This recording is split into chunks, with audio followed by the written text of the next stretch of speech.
सियावर रामचंद्र की जय। पवन सुत हनुमान की जय। उमापति महादेव की जय। भगवान श्री रामचंद्र जी ने लक्ष्मण को भक्ति योग सुनाया। इस भक्ति योग को सुन करके लक्ष्मण जी ने अत्यंत सुख पाया और उन्होंने प्रभु श्री राम जी के चरणों में सिर नवाया। इस प्रकार वैराग्य, ज्ञान, गुण और नीति कहते हुए कुछ दिन बीत गए। सूफन खा रावण के बहनी, दुष्ट हृदय दारुण जस अहनी। पंचवटी सो गय एक बारा, देखी बिकल भई जुगल कुमारा। भ्राता पिता पुत्र उर्गारी, पुरुष मनोहर निरखत नारी। होय बिकल सकमन हिन रोकी, जिमि रवि मणि द्रवर बहि बिलोकी। शूर्पणखा नाम की रावण की एक बहन थी, जो नागिन के समान भयानक और दुष्ट हृदय की थी। वह एक बार पंचवटी में गई और दोनों राजकुमारों को देख करके, राम जी और लक्ष्मण जी को देख करके विकल हो गई, काम से पीड़ित हो गई। काकभूषण जी कहते हैं गरुड़ जी को, हे गरुड़ जी, शूर्पणखा जैसी राक्षसी, धर्म ज्ञान शून्य कामांग स्त्री मनोहर पुरुष को देखकर, चाहे वह भाई हो, पिता हो, पुत्र ही हो, विकल हो जाती है और मन को नहीं रोक सकती है। जैसे सूर्यकांत मणि सूर्य को देख करके द्रवित हो जाती है, सूर्य की ज्वाला से पिघल जाती है। रुचिर रूप धरि प्रभु पहि जाई, बोली बचन बहुत मुस्काई। तुम सम पुरुष नमो सम नारी, यह संजोग विधि रचा विचारी। वह सुंदर रूप धर करके प्रभु श्री राम जी के पास जा करके और बहुत मुस्कुरा कर वचन बोली, न तो तुम्हारे समान कोई पुरुष है, न मेरे समान स्त्री है। विधाता ने यह संयोग जोड़ा बहुत विचार करके रचा है। शूर्पणखा सत्य कह रही बात, क्योंकि जो शूर्पणखा का पति था वो रावण से भी ज्यादा बलशाली था, तो इसलिए रावण ने उसको मरवा दिया था। जब रावण ने शूर्पणखा के पति को मरवाया तो शूर्पणखा चुप रही, लेकिन उसने अपने मन में प्रण डाल लिया कि मैं राक्षसों को, पृथ्वी को राक्षसों से रहित कर दूंगा, सारे राक्षसों का कुल खानदान में मिटा दूंगी। राक्षसों को मारने का प्रण किया था शूर्पणखा ने, और वही प्रण राम जी ने ऋषि मुनियों के सामने किया कि मैं पृथ्वी को राक्षसों से विहीन कर दूंगा। इसलिए शूर्पणखा बोल रही है कि तुम्हारा जैसा कोई पुरुष नहीं है, मुझ जैसी कोई नारी नहीं है। मैंने भी पृथ्वी से राक्षसों को मारने का प्रण टाना है, और आपका भी यही वचन है कि मैं आपकी भी यही प्रतिज्ञा है कि मैं पृथ्वी को राक्षसों से विहीन कर दूंगा। इसलिए विधाता ने यह जोड़ी विचार कर रची है। मम अनुरूप पुरुष जग माही, देखहु खोजी लोक तिहु नाही।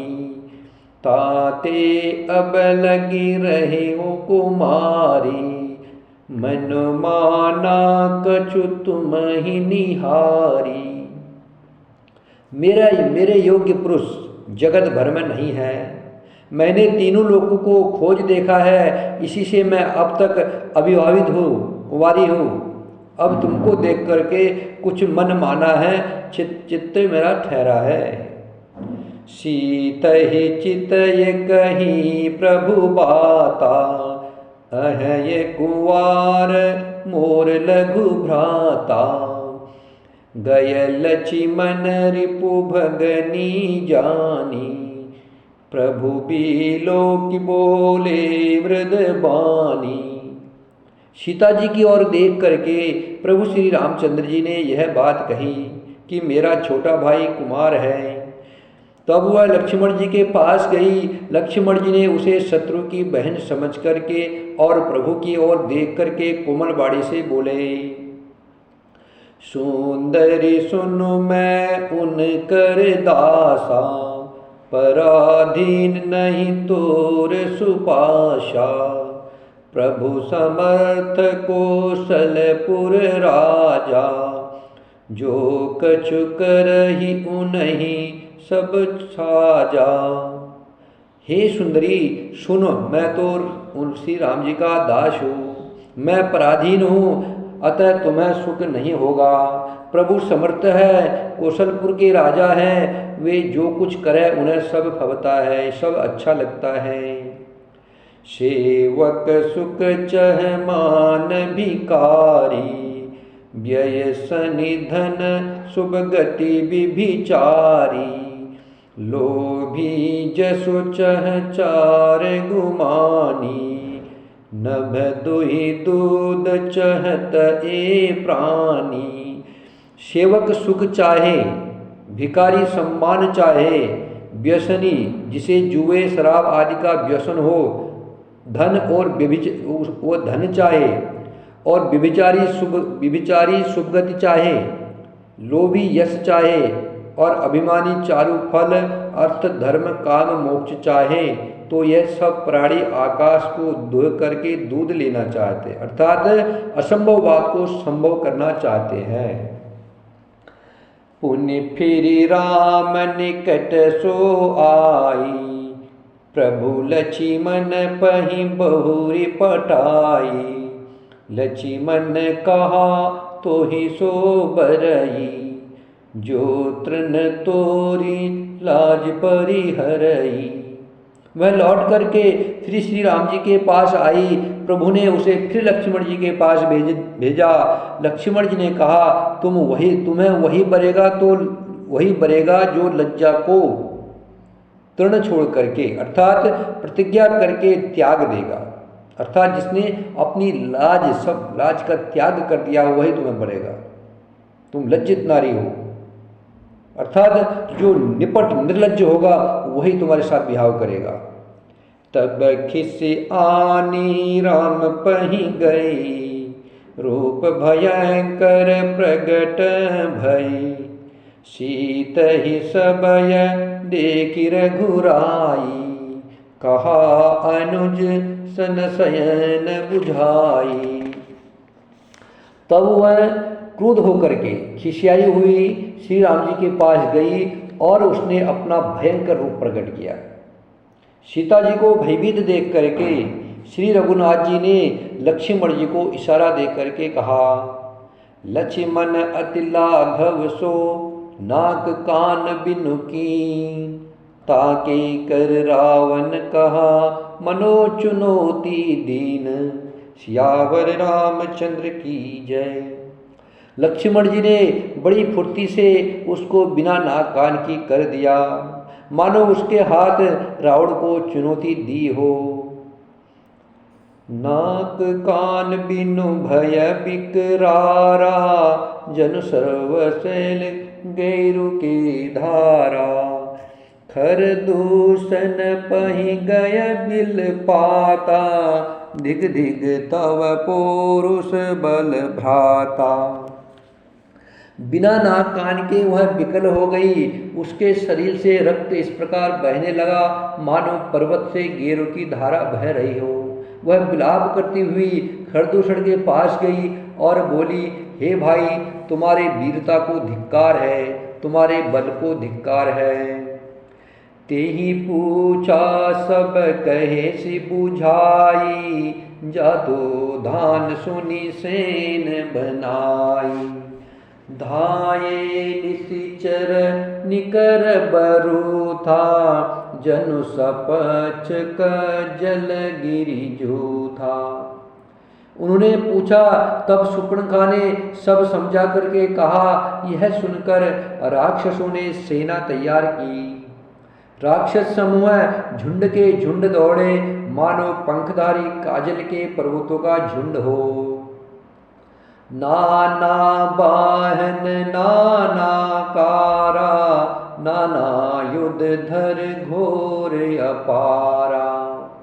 सोपन खा आगे कर लीनी, अशुभ रूप श्रुति नासाहिनी। अनेक प्रकार की सवारी पर चढ़ करके अनेकों आकार के राक्षस हैं, वे अपार हैं और अनेक प्रकार के असंख्य भयानक हथियार धारण किए हुए हैं। उन्होंने नाक कान कटी हुई अमंगल रूपणी सुपर्णखा को आगे कर लिया। अशगुनो अमित होय भयकारी, गनहीन मूर्त विवश सब झारी। गरजहि तरजहि गगन उड़ाही, देखी कटुक भट अति हर्षाही। अनगिनत भयंकर अपशकुन हो रहे हैं, परंतु मृत्यु के वश होने के कारण वे सबके सब उनको कुछ गिनते ही नहीं हैं। गरजते हैं, ललकारते हैं और आकाश में उड़ते हैं। सेना देख करके योद्धा लोग बहुत ही हर्षित होते हैं। कोई कहता है दोनों भाइयों को जीता पकड़ लो, पकड़ करके मार डालो और स्त्री को छीन लो। आकाश मंडल धूल से भर गया।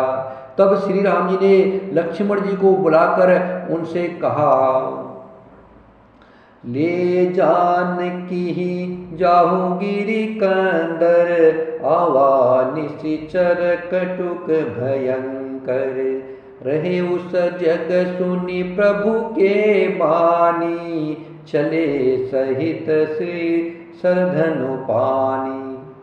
राक्षसों की भयानक सेना आ गई है, जानकी जी को लेकर के तुम पर्वतों की कंदरा में चले जाओ, सावधान रहना। प्रभु श्री राम जी के वचन सुन करके लक्ष्मण जी हाथों में धनुष बाण लिए श्री सीता जी को लेकर के कंदराओं में चले गए। शत्रुओं की सेना चली आई, यह देख करके भगवान श्री राम जी ने हंस करके कठिन धनुष को चढ़ाया। कठिन धनुष चढ़ा करके सिर पर जटा का जुड़ा बांधते हुए प्रभु कैसे सुशोभित हो रहे हैं, जैसे मरकत मणि के पर्वत पर करोड़ों बिजलियों से दो सांप लड़ रहे हो। कमर में तरकस है, विशाल भुजाओं में धनुष लेकर के और बाण को सुधार करके प्रभु श्री रामचंद्र जी राक्षसों की ओर देख रहे हैं। मानो मतवाले हाथियों के समूह को आता देख करके सिंह ताक रहा हो। पकड़ो पकड़ो पुकारते हुए राक्षस योद्धा बड़ी तेजी से दौड़ आए और उन्होंने श्री राम जी को चारों ओर से घेर लिया। जैसे बाल सूर्य उदयकालीन सूर्य को अकेला देख करके मंदेह नामक दैत्य घेर लेते हैं। प्रभु श्री रामचंद्र जी को देख करके, भगवान के सौंदर्य माधुरी निधि को देख करके राक्षसों की सेना थकित रहेगी, देखते रह गई। वे उन पर बाण नहीं छोड़ सके। मंत्री को बुला करके खरदूषण ने कहा, यह राजकुमार कोई मनुष्यों का भूषण है। जितने भी नाग असुर देवता मनुष्य और मुनि हैं, उनमें से हमने न जाने कितने ही देखे हैं, जीते हैं और मार डाले हैं। पर हे भाइयों सुनो, हमने जन्म भर में ऐसी सुंदरता कहीं नहीं देखी। खरदूषण बोला, बताओ, राम जी माधुरी रूप है, राम जी माधुरी रूप है। राक्षस भी राम जी के दीवाने हैं। राम जी की माधुरी को देख करके राक्षस भी बैर भाव छोड़ करके राम जी के माधुरी रूप का वर्णन करते हैं। खरदूषण आज बोल रहे हैं कि हमने अनेकों ऋषि मुनियों को मारा है, जीता है, लेकिन पृथ्वी पर आज तक हमने ऐसा कोई राजकुमार नहीं देखा, इनकी जैसी सुंदरता हमने किसी की नहीं देखी और न स्वप्न में सुनी। यद्यपि इन्होंने हमारी बहन को क्रोध कर दिया है, तथापि यह अनुपम पुरुष वध करने योग्य नहीं है, मारने योग्य नहीं है। छिपाई हुई अपनी स्त्री हमें तुरंत दे दो और दोनों भाई जीते जी घर लौट जाओ। खरदूषण कह रहे हैं कि अपनी पत्नी को हमें दे दो और तुम जीते जी घर लौट जाओ। मेरा यह कथन तुम लोग उसे सुनाओ। खरदूषण अपने मंत्री को बोल रहे हैं कि राम लक्ष्मण के पास जाकर के बोलो कि तुम मारने योग्य नहीं हो, हम तुम्हें छोड़ देंगे, तुम अपनी स्त्री को हमें दे दो और दोनों भाई घर चले जाओ। दूतों ने जाकर के यह संदेश श्री रामचंद्र जी से कहा। उसे सुनते ही श्री रामचंद्र जी मुस्कुरा करके बोले, हम क्षत्रिय मृग या बन करही, तुमसे खल मृग खोजन फिरही। रिपु बलवंत देख नहीं डरही, एक बार कालहु सन लरही। श्री राम जी कह रहे हैं हम क्षत्रिय हैं, वन में शिकार करते हैं और तुम्हारे शरीर के दुष्ट पशुओं को तो हम ढूंढते फिरते हैं। हम बलवान शत्रु को देख करके नहीं डरते हैं। लड़ने को आ जाए तो एक बार तो हम काल से भी लड़ सकते हैं। यद्यपि हम मनुष्य है, परंतु दैत्य कुल का नाश करने वाले और मुनियों की रक्षा करने वाले हैं। हम बालक है, परंतु है दुष्ट को दंड देने वाले। यदि बल न हो तो घर लौट जाओ, संग्राम में पीठ दिखाने वाले किसी को हम नहीं मारते हैं। रण में चढ़ आकर के कपट चतुराई करना और शत्रु पर दया दिखाना तो बड़ी भारी कायरता है। दूतों ने लौटकर तुरंत सब बातें कही, जिन्हें सुनकर के खरदूषण का हृदय अत्यंत जल उठा। खरदूषण का हृदय जल उठा। तब उन्होंने कहा, पकड़ लो, कैद कर लो। यह सुनकर के भयानक राक्षस योद्धा बाण, धनुष, तोमर, शक्ति, शूल, कृपाल, परिघ और परसा धारण किए हुए दौड़ पड़े। पर वो श्री रामचंद्र जी ने पहले धनुष का बड़ा कठोर, घोर और भयानक टंकार किया, जिसे सुनकर के राक्षस बहरे और व्याकुल हो गए। उस समय उन्हें कुछ भी होश न रहा। फिर वे शत्रु को बलवान जान करके सावधान होकर दौड़े और श्री रामचंद्र जी के ऊपर बहुत प्रकार के अस्त्र शस्त्र बरसाने लगे। श्री रघुवीर जी ने उनके हथियारों को तिल के समान टुकड़े टुकड़े करके काट डाला। फिर धनुष को कान तक तान करके अपने तीर छोड़े। तब भयानक बाण ऐसे चले मानो फुफकारते हुए बहुत से सर्प जा रहे हैं। श्री रामचंद्र जी ने संग्राम में क्रुद्ध हुए और अत्यंत तीक्ष्ण बाण चले। अत्यंत तीक्ष्ण बाणों को देख करके राक्षस वीर पीठ दिखा करके भाग चले। तब खरदूषण और त्रिशिरा तीनों भाई, खरदूषण और त्रिशिरा तीनों भाई क्रुद्ध होकर के बोले, जो रण से भाग कर जाएगा उसको हम अपने हाथों से वध कर देंगे। तब मन में मरना टाल करके भागते हुए राक्षस दौड़ पड़े और लौट गए। जो खरदूषण ने बोला कि अगर तुम भागोगे तो हम तुम्हें मार देंगे, तब वे फिर दोबारा युद्ध करने के लिए लौट पड़े। ये टाल करके अब तो मरना ही है। और सामने होकर के वे अनेक प्रकार के हथियारों से श्री रामचंद्र जी पर प्रहार करने लगे। शत्रु को अत्यंत, अभी इधर एक बात आती है कि राम जी युद्ध कर रहे थे खरदूषण से, तो लक्ष्मण जी को क्यों बोला राम जी ने कि सीता को लेकर के कंदराव में चले जाओ। राम जी ने इसलिए बोला था कि सीता जगदम्बा है, जगत जननी है। सीता राक्षसों को नहीं मारने देगी।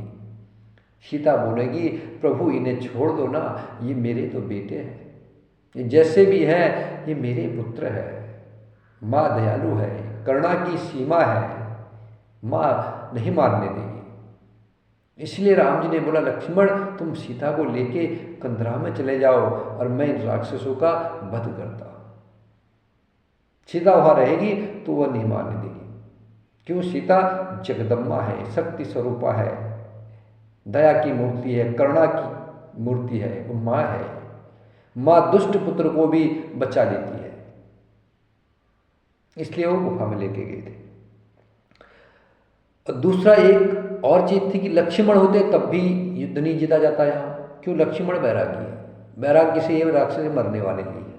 वैराग्य से तो काम मरता है। मेघनाथ को राम नहीं मार सकते, उसको वैरागी मारेगा, उसको लक्ष्मण ही मारेंगे। लेकिन खर और दूषण को राम जी ही मारेंगे, क्योंकि खर और दूषण का मतलब होता है राग और द्वेष। खर दूषण होता है राग और द्वेष। राग भी खतरनाक है और द्वेष भी खतरनाक है। राग में से किसी के प्रति प्रेम होना, द्वेष में से किसी के प्रति द्वेष भावना होना। अगर दोष होगा तो वो तो खराब है ही है, और राग भी खराब। राग इसलिए खराब है, जब किसी के साथ द्वेष होगा तब किसी के साथ राग होता है। इसलिए राग द्वेष दोनों बहुत कठिन है, इनको मार पाना बड़ा मुश्किल है। इनको मारने के लिए प्रभु श्री राम जी ही चाहिए, राम जी ही मार सकते हैं। इसलिए हमारा राग और द्वेष है जो, हम अपने राग दोष को भी राम के द्वारा ही मार सकते हैं।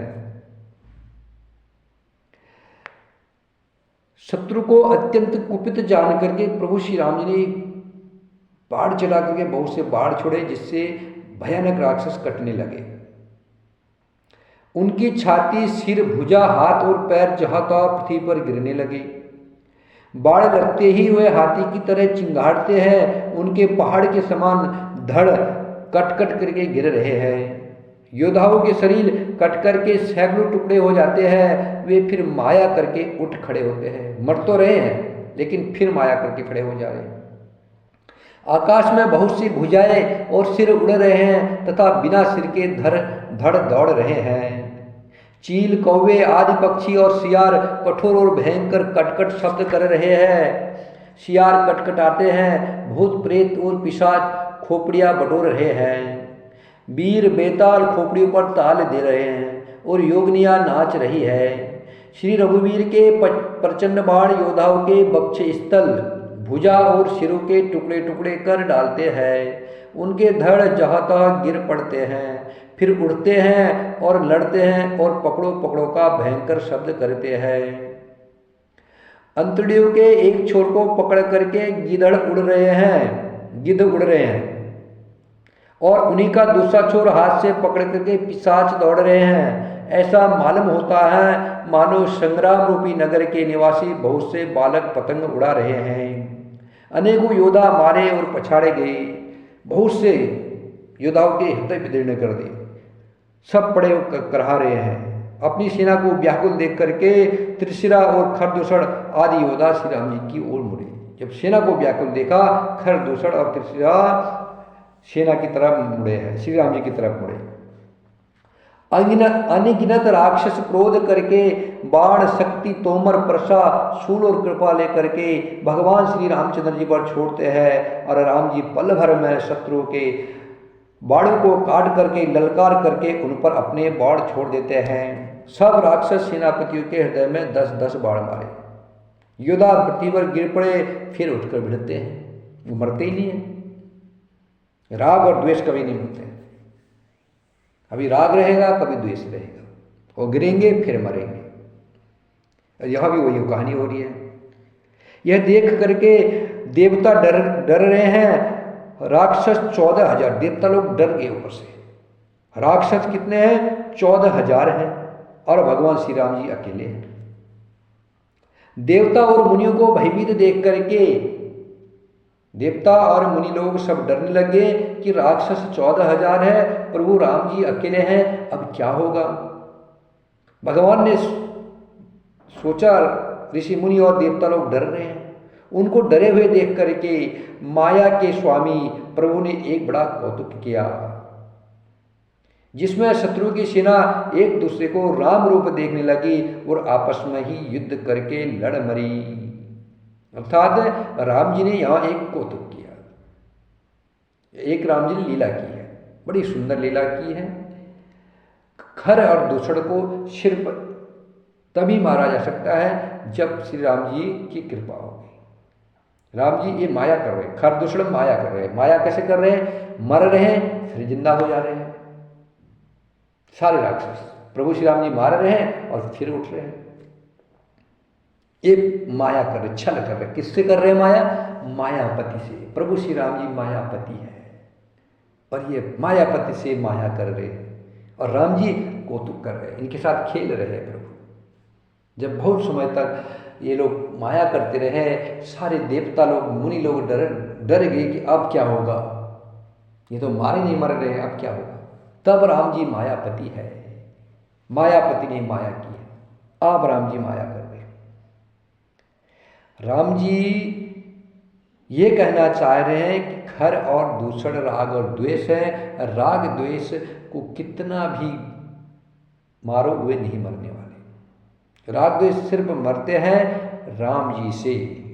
इसलिए राम जी ने क्या किया? सारी सेना को, जितने भी वहाँ पर राक्षस थे सबको अपना स्वरूप प्रदान कर दिया। सब राममय हो गए, सब राममय हो गए हैं। सबको एक दूसरे राम रूप दिखाई दे रहे हैं। हर कोई किसी किसी को राम राम राम ही देख रहे हैं और सब आपस में एक दूसरे को राम समझ करके युद्ध करने लग गए। यही राम है, इसे मारो, इस प्रकार राम राम कह करके शरीर छोड़ते हैं और मोक्ष पद पाते हैं। कृपा निधान श्री रामचंद्र जी ने यह उपाय करके क्षण भर में शत्रुओं को मार डाला। भगवान जी ने यह उपाय किया और क्षण भर में सारे राक्षस समाप्त हो गए, क्योंकि वो सब एक दूसरे को राममय देखने लगे और राम समझ करके एक दूसरे को मारने लगे। इसका मतलब यह है कि पूरे संसार को जब मनुष्य राममय देखेगा तो उसका राग भी नहीं रहेगा और द्वेष भी नहीं रहेगा। राग द्वेष उसका खत्म हो जाएगा। क्यों?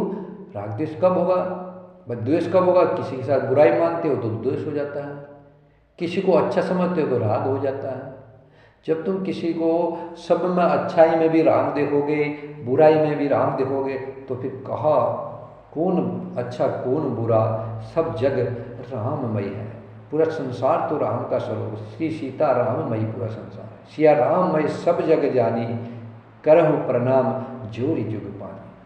जब पूरा संसार राममय हो गया तो फिर किससे राग करोगे, किससे द्वेष करोगे? सब तो प्रभु श्री राम जी के स्वरूप है। तो पल भर में सारी सेना राम जी ने समाप्त कर दी। देवता हर्षित होकर के फूल बरसाते हैं, आकाश में नगाड़े बज रहे हैं। फिर वे सब स्तुति कर करके अनेकों विमानों पर सुशोभित हुए अपने अपने लोक को चले गए। श्री राम जय जय राम,